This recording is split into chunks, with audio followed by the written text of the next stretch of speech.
આ વિડીયોને સ્કીપ કરનારા લોકો એની પેઢી સ્કીપ કરી રહ્યા છે એમ સમજજો કે 51% કોઈ કેટેગરી નથી, પણ બોલે તો તમે કોણ? તો કે અમે તો ઓપન કેટેગરી વાળા. ઓપન કેટેગરી જેવું કોઈ કેટેગરી હોતી નથી. એની વચ્ચે 10 કઈ રીતે ખેલ કરી રહ્યું છે, કયો ખેલ રમી રહ્યું છે, સરકારની જે સિસ્ટમ છે એ બોલી રહી છે જનરલ ઈડબ્લ્યુએસ. જનરલ ઈડબ્લ્યુએસ હોય તો એક અનામત કેવી રીતે હોય? અનામત નથી તો પછી 10% રોસ્ટરમાં સીટો કેમ કાપો છો? કોની કાપો છો? ઈડબ્લ્યુએસ એ કોઈ અનામત નથી, પણ ઓબીસી એસટી એસસી સમુદાયના જે હક અધિકાર છે, હક અધિકાર ઉપર મારવામાં આવેલી તરાપ છે. ટેટના ફોર્મમાં મને જોવા મળ્યું જનરલ ઈડબ્લ્યુએસ. શબ્દ પ્રયોગ શું છે? તો બોલાડે છે શું છે? જનરલ જ બોલે છે. ઈડબ્લ્યુએસ ની સીટો શેમાં બોલવી જોઈએ? 10% જનરલમાં બોલવી જોઈએ. જનરલમાં તો કપાતી નથી. રોસ્ટરમાં શેમાં સીટો કપાય છે? આમાં કપાય છે. બે બાજુ લાભ. મતલબ રોસ્ટરમાં સીટોય કાપી લેવાની, બોલવાનું શેમાં? જનરલમાં, અને પછી ભરતીમાં પણ શેમાં જવાનું? કેટેગરી કોની? અમારી છે ભાઈ, જનરલ અમારી છે. આ દેશ કોઈની જાગીર નથી અને આ જનરલ પણ કોઈની જાગીર નથી. 10% કયા સર્વે પર લીધું તમે? કયા 10% લોકો ગરીબ છે એવું નક્કી કર્યું? આની પણ 8 લાખ. ખેલ જુઓ તમે. 8 લાખે આ ધનવાન થઈ ગયો, 8 લાખે આ ગરીબ છે. જો આને 8 લાખે તમે ક્રિમિલિયરથી જો એની સામાજિક શૈક્ષણિક પછાત અનામતને તમે આર્થિકમાં ફેરવી દીધી.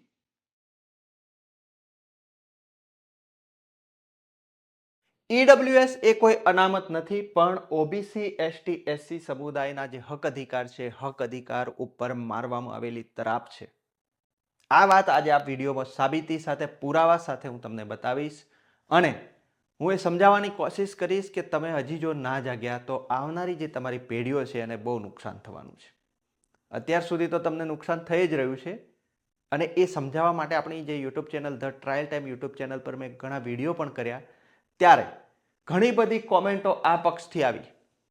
પણ ઓબીસી એસટી એસસી સમુદાયના યુવાનો કોમેન્ટ કરતા પણ જાણે ખચકાતા હોય, ડરતા હોય, વિડીયો શેર કરતા પણ ડરતા હોય, તો પછી એમના હક અધિકારનું રક્ષણ કોણ કરશે?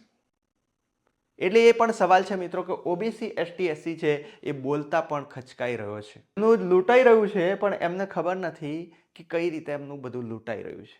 એટલે આ લૂંટ જે છે એ કઈ રીતની છે એ સમજવા માટે વિડીયો તો જોજો, અને જો થોડી ઘણી હિંમત ખુલે અને તમારામાં જો થોડી ઘણી હિંમત પડેલી હોય તો વિડીયો શેર પણ કરજો, જેથી કરીને જે હિંમતવાળા લોકો છે એને પણ સમજાય કે ખરેખર શું ખેલ થઈ રહ્યો છે. ઘણા ઓબીસી એસટી એસસીના જે નોકરીમાં ચડેલા લોકો, જે ઓબીસી એસટી એસસીની અનામત લઈને ઓબીસી એસટી એસસીની અનામતથી પહોંચેલા લોકો એવું બોલતા સાંભળવા મળે કે અનામત તો ખતમ કરી દેવી જોઈએ. તો આ જે લોકો છે 10% લઈને બેઠા છે એ લોકો પણ એવું જ સમજાવતા હોય અનામત ખતમ કરી દેવી જોઈએ, પણ લાભ તો લે છે 10% અનામતનો, જે 10% અનામત ઈડબ્લ્યુએસ અનામત નથી.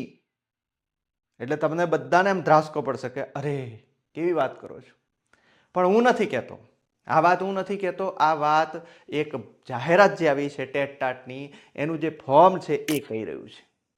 હું તમને એ વિડીયો જે સ્ક્રીન રેકોર્ડ કર્યો છે, મેં ફોર્મ ભરવાનો ખાલી પ્રયત્ન કર્યો, મારે જરૂર નથી ટેટ-ટાટ પાસ કરવાની, પણ એ પરીક્ષાનું ફોર્મ ભરતી વખતે મેં ક્લિક કર્યું અને ક્લિક કરતાં મને જ જોવા મળ્યું એ આજની જે આ વાત છે એ સાબિત કરે છે કે ભાઈ મારી વાત જે છે એ બિલકુલ સાચી છે, સ્વીકારવી જ પડે. કેમ કે હું નથી કહેતો, હવે કોણ કહે છે? જે ભરતી જાહેરાત છે એ કહી રહી છે.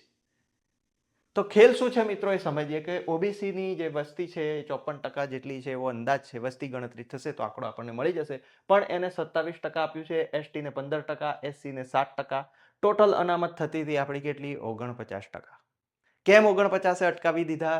કેમ વધારે ના આપ્યું?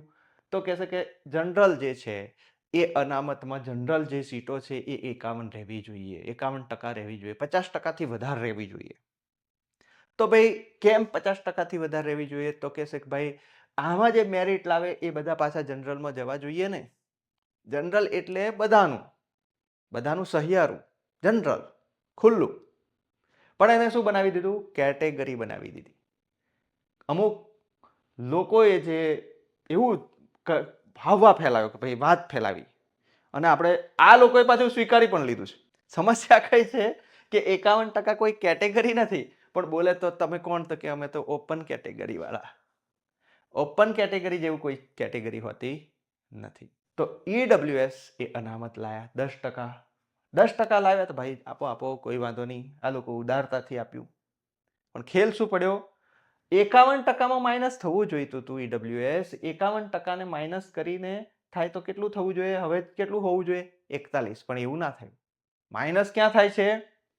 49%માં. ઓબીસી એસટી એસસી માંથી ભાગ પાડે છે, એટલે ઓબીસી એસટી એસસી નું કપાઈ ગયું. સીટો કપાય છે ને, બૂમાબૂમ કરો છો ને તમે બધા યુવાનો, એ આ કારણે 10%ના ખેલના કારણે. 10%એ તો આમ ફાચર મારી દીધી છે. એટલે હું કહું છું કે તરાપ મારી છે.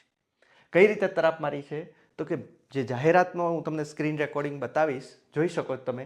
તો એ સ્ક્રીન રેકોર્ડમાં શું જોવા મળ્યું મને જ્યારે હું ફોર્મ ભરતો હતો, ટેટ ટાટનું જ્યારે હું ફોર્મ ભરી રહ્યો હતો, ટેટ ટાટના ફોર્મમાં મને જોવા મળ્યું જનરલ ઈડબ્લ્યુએસ.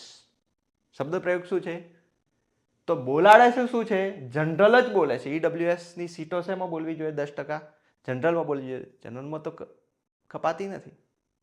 રોસ્ટરમાં શેમાં સીટો કપાય છે? આમાં કપાય છે. બે બાજુ લાભ. મતલબ રોસ્ટરમાં સીટોય કાપી લેવાની, બોલવાનું શેમાં? જનરલમાં. અને પછી ભરતીમાં પણ શેમાં જવાનું? કેટેગરી કોની? અમારી છે ભાઈ, જનરલ અમારી છે. એટલે લાભ કેટલો થઈ ગયો? 51 પ્લસ 10 કેટલું?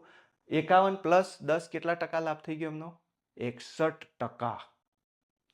10 થી 15% જે લોકો છે એ 61% લઈ રહ્યા છે, અને ગાળો કોને આપે છે? અનામતને. 61% લઈને પછી શું બોલે છે કે અનામત તો ખતમ કરી દેવું જોઈએ. 75 વર્ષથી આપ્યું. તમે આપ્યું છે ભાઈ? તમારા ઘરથી આપ્યું છે? વાત તો એવી કરે જાણે એની જાગીરમાંથી ભાગ આપ્યો હોય. આ દેશ કોઈની જાગીર નથી, અને આ જનરલ પણ કોઈની જાગીર નથી. એટલે જે લોકો અબૂધ છે, હજી સુધી પણ ઊંઘેલા છે, એ લોકોના વિડીયો પહોંચાડો. સ્કીપ ના કરતા વિડીયો. આ વિડીયોને સ્કીપ કરનારા લોકો એની પેઢી સ્કીપ કરી રહ્યા છે એમ સમજજો. વિડીયો સ્કીપ કરતા કરતા છે ને પેઢી સ્કીપ થઈ જશે જો આ ખેલ ના સમજ્યા તો તમારે કેટલું મેળવવું જોઈએ? અત્યારની કન્ડિશન પ્રમાણે 27, 15 ને 7 જે મળી રહ્યું નથી. અને તમારા જે મેરિટ વાળા યુવાનો ક્યાં જવા જોઈએ? આમાંથી વધારે મેરિટ લાવી લો યુવાન ક્યાં જવો જોઈએ? આમાં જવો જોઈએ. આમાંથી વધારે આમાં. આમાંથી જે રોકી રહ્યું છે, જીપીએસસી તો ખુલ્લેઆમ રોકી રહ્યું છે. જીપીએસસીમાં તો એવી સિસ્ટમ જ બંધ છે. સીધા ઇન્ટરવ્યુ બોલાવી લે છે બધા. ચલો આનું મેરિટ અલગ બનાવે, આનું અલગ બનાવે, બધી કેટેગરીનું અલગ મેરિટ બનાવે. એનો આખો ખેલ આપણી YouTube channel the trial time પર સમજાવેલો છે. ત્યારે જે લોકો એમ કહેતા હતા કે ખોટું વૈમનસ્ય ફેલાવે છે, હવે આ જોઈ લો. હું નથી કહેતો.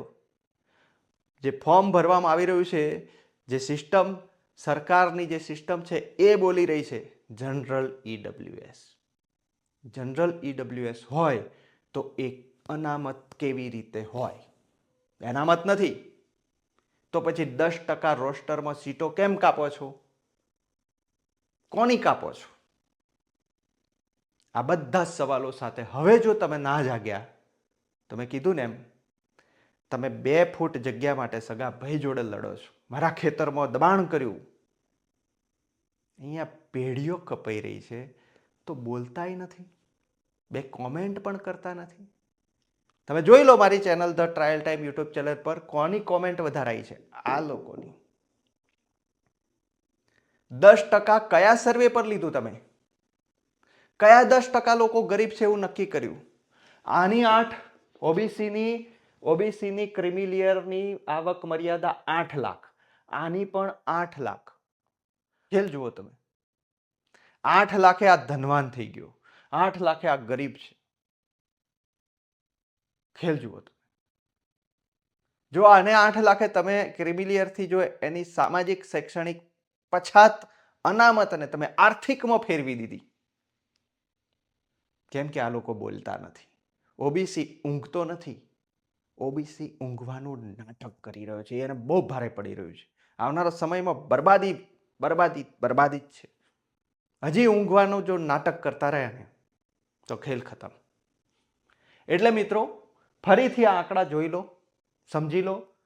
આ જે 49 છે અને આ જે 51 છે એની વચ્ચે 10 કઈ રીતે ખેલ કરી રહ્યું છે, કયો ખેલ રમી રહ્યું છે, એ જો હજી તમને વિડીયોમાં ના સમજાયો હોય તો આપણી ચેનલ જે છે ધ ટ્રાયલ ટાઈમ એમાં જઈને વિડીયો જોઈ લો. અનામત નીતિના ખેલ પર ઘણા વિડીયો કર્યા છે. આ મારું કામ છે તમને પહોંચાડવાનું માહિતી. પછી તમે જાણો તો વિડીયોમાં બનેલા રહો. આપણે એ સ્ક્રીન રેકોર્ડ થોડું જોઈ લઈએ કઈ રીતે EWS જનરલ છે અને કઈ રીતે એ અનામત નથી. હજી પણ ના સમજાતું હોય તો આઈસ્ક્રીમ વાળો ખેલ રમી આવજો એકવાર. પેલો ભાઈ તમને આઈસ્ક્રીમ આપશે, તમે આમ લેવા જશો, તમને આઈસ્ક્રીમ મળશે નહીં. બસ અનામત પણ આવો જ ખેલ ઓબીસી ST SC સાથે કરી રહ્યું છે. આ અનામત જે છે એ પ્રોપર મળી રહ્યું નથી. અને આ ખેલ કોણ કરી રહ્યું છે? કયા લોકો જે છે કે એમ બોલતા હોય છે કે આ લોકોને મળવું ના જોઈએ, નફરતથી બોલતા હોય છે, જાણે કે આ દેશમાં આ બધા લોકો એમના ગુલામો ના હોય એ રીતે બોલે છે. આ જે વસ્તી છે 85% વસ્તી છે જેને એ લોકો એવું માને છે કે એ અમારી 85% વસ્તી ગુલામ છે. અમારી શિક્ષણના ક્ષેત્રોમાં, તમામ ક્ષેત્રોમાં કચડાયેલા જ રહેવા જોઈએ, પછાત જ રહેવા જોઈએ. તો એવી જે માનસિકતાના લોકો છે કે એવું માને છે કે આ દેશમાં જે આ 85% વસ્તીનો જે સમૂહ છે ઓબીસી ST SC એ પછાત જ રહેવો જોઈએ, કચડાયેલો જ રહેવો જોઈએ. તો એ લોકો દેશદ્રોહી લોકો છે. અને અમારો વિરોધ એવા લોકો પ્રત્યે છે કે જે દેશમાં આવતી સમાનતાના વિરોધી છે. દેશમાં સમાનતા આવતી હોય તો એ સમાનતાને એ સ્વીકારતા નથી. અસમાનતા બનેલી રહેવી જોઈએ એવું જે માને છે એ લોકો આ ખેલ ચલાવી રહ્યા છે. એટલે આ વિડીયોને ખૂબ શેર કરો, વધુમાં વધુ લોકો સુધી પહોંચાડો. આપણી જે યુટ્યુબ ચેનલ છે ધ ટ્રાયલ ટાઈમ એને ફોલો કરો, સબસ્ક્રાઈબ કરો, શેર કરો, વધારે બધા શેર કરો. કમસે કમ એટલું તો કરી જ શકો છો. ડરીને બોલતા નથી, ડરના માર્યા બોલતા તો નથી, કોમેન્ટ પણ કરી શકતા નથી, પણ શેર તો કરો. જાગો ઓબીસી, જાગો. હવે જાગ્યા નહીં. ઘણા મિત્રો કહી રહ્યા છે કે જાગ ઓબીસી જાગ, પણ ઓબીસી ક્યારે જાગે? ઊંઘતો હોય તો જાગે. અમે કહીએ છીએ કે ઓબીસી ઊંઘતો નથી, ઊંઘવાનું નાટક કરી રહ્યો છે. ઊંઘવાનું નાટક કરતો એને કેવી રીતે જગાડીએ? તો મિત્રો સમય છે, હજી સમય છે, જાગી જાઓ. જનરલ EWS તમે જુઓ કે કઈ રીતે શબ્દ પ્રયોગ થયો છે. જે એપ્લિકેશન છે એમાં તમે જેવું એને ઓપન કરશો ફોર્મ, એટલે જો આપણે SEB રાજ્ય પરીક્ષા બોર્ડ ઉપર આપણે ક્લિક કરીશું. રાજ્ય પરીક્ષા બોર્ડ ઉપર આપણે ક્લિક કર્યા પછી આપણને એની જે જાહેરાતો છે ટેટ એમાં આપણે આ એપ્લિકેશનમાં એપ્લાય નાવ કરીશું. અને જેવું આપણે ખોલીશું એટલે આપણે બધી વિગતો ભરવાની આવશે, આપણું નામ, બધી માહિતી. અને પછી કેટેગરીનું જે ઓપ્શન આવે છે એમાં તમે જોઈ શકો જે ખુલે છે વિકલ્પો જનરલ EWS.